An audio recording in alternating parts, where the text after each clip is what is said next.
Hi and hello. Finally, we are on our last part of our Tbilisi vlog. And of course, we needed rice for this day. For this day, we don't have any scheduled tour. It's our free time to roam around the city. And as I've said, this was way back 2022. So I need to have a PCR test for COVID before ako bumalik ng US. Luckily, I got negative result and we are headed out to, as I've said, mag-explore tayo sa city. Naglalakad lang kami along Tbilisi area and papuntang Rustaveli Avenue and papuntang Freedom Square.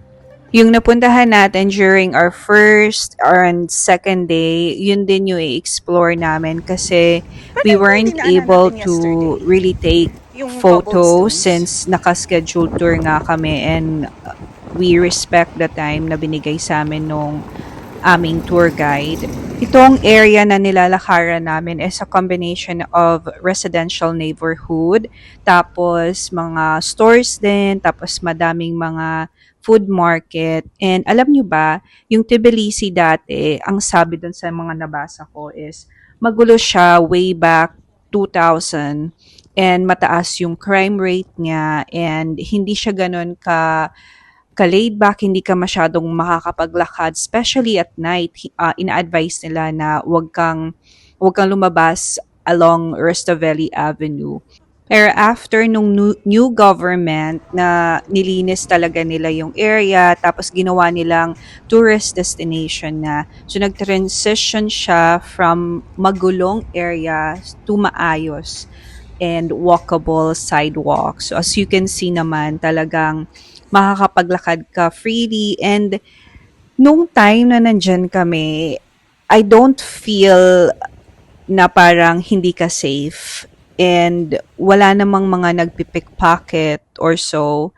And even at night, hindi nakakatakot maglakad kahit may mga area na parang walang masyadong ilaw. Hindi siya nakakatakot maglakad.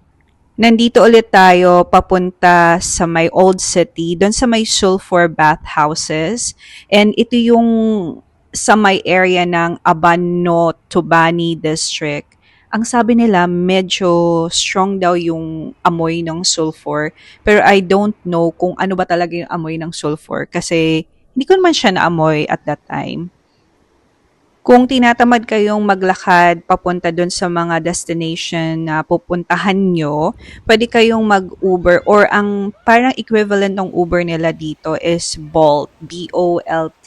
And meron din silang train system. I think napakita ko yun dun sa first day natin na vlog dito sa Tbilisi. And of course, maglakad-lakad ka dito sa Tbilisi area, madami ka ring mapupuntahan. And dito sa Tbilisi, ang dami nilang mga fresh fruits. And yung parang nakikita nyong kandila na nakasabit, dried fruit siya na coated ng mga syrup.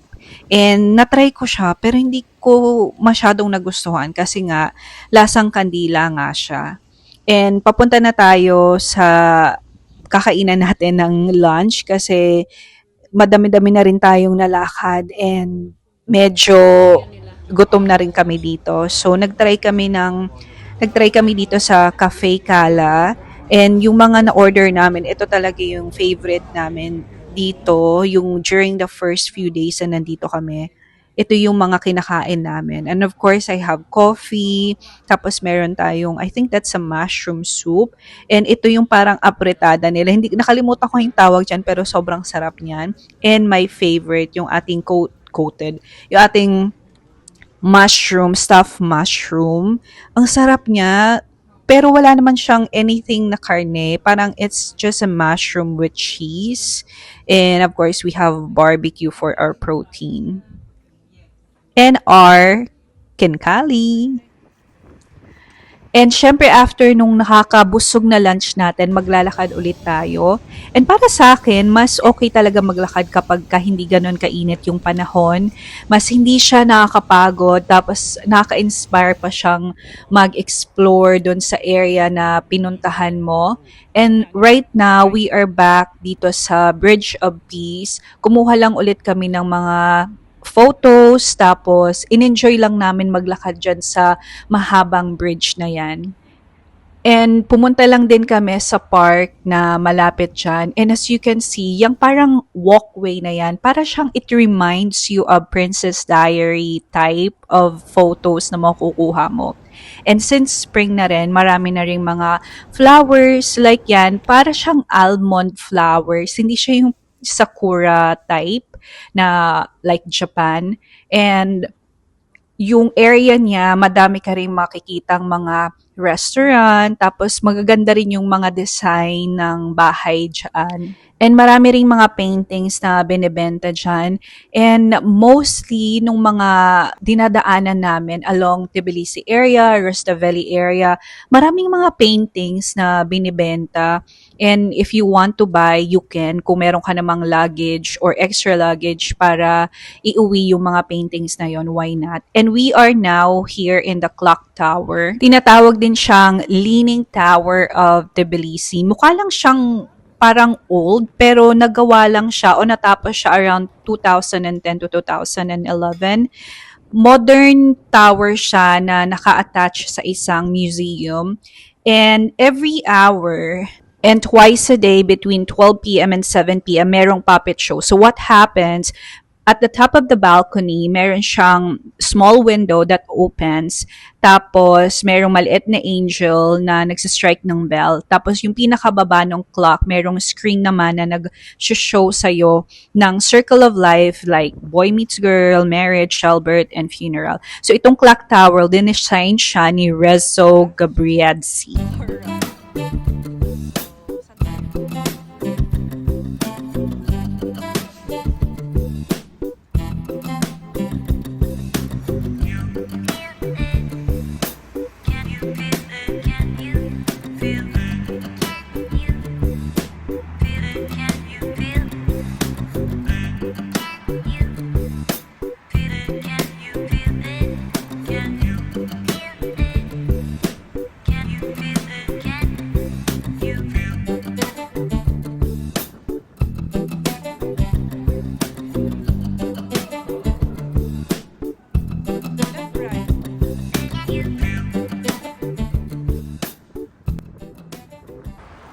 We are now at Fabrica. So this is in Ignate, Ninoshvili.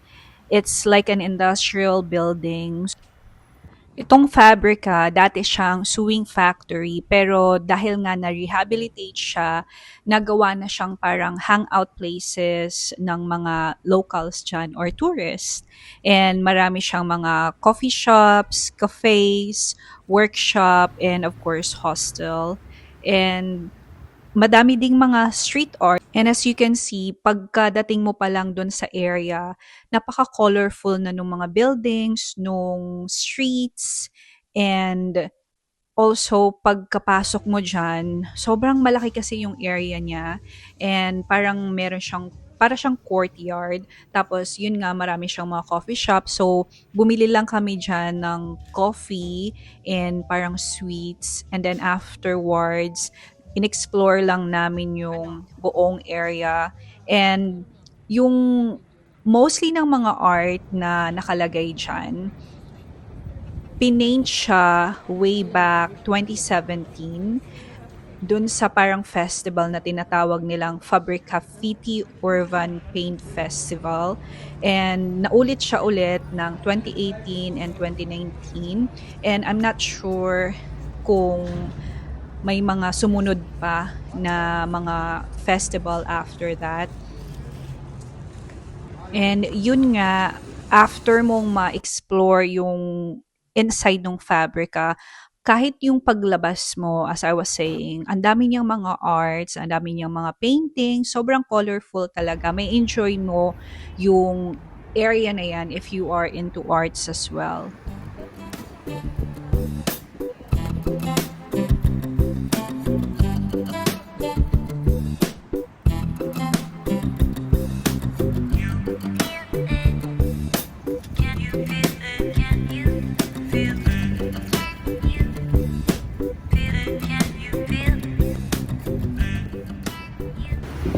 Ayun daan? Hindi ko alam.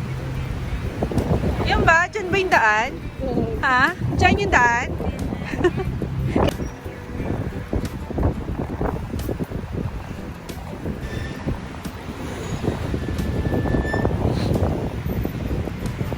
Continue onto Mistrali Bridge. Ayaw mo kaming iwan? Come on, come on, come on.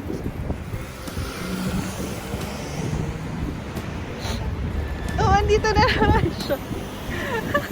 Tatawid kami, bala ka.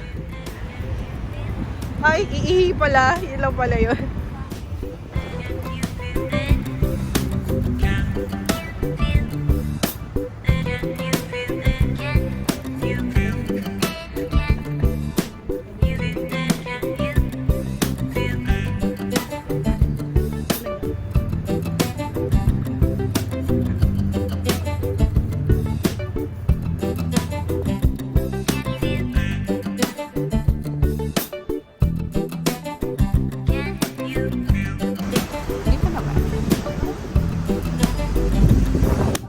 And for our dinner, we tried this Sala restaurant and cellar. And hindi naman talaga ako umiinom or even wine kasi parang ang pait niya. But we just tried yung white wine nila. Masarap din yung foods nila dito. And na-enjoy ko yung parang pumpkin cake nila dyan.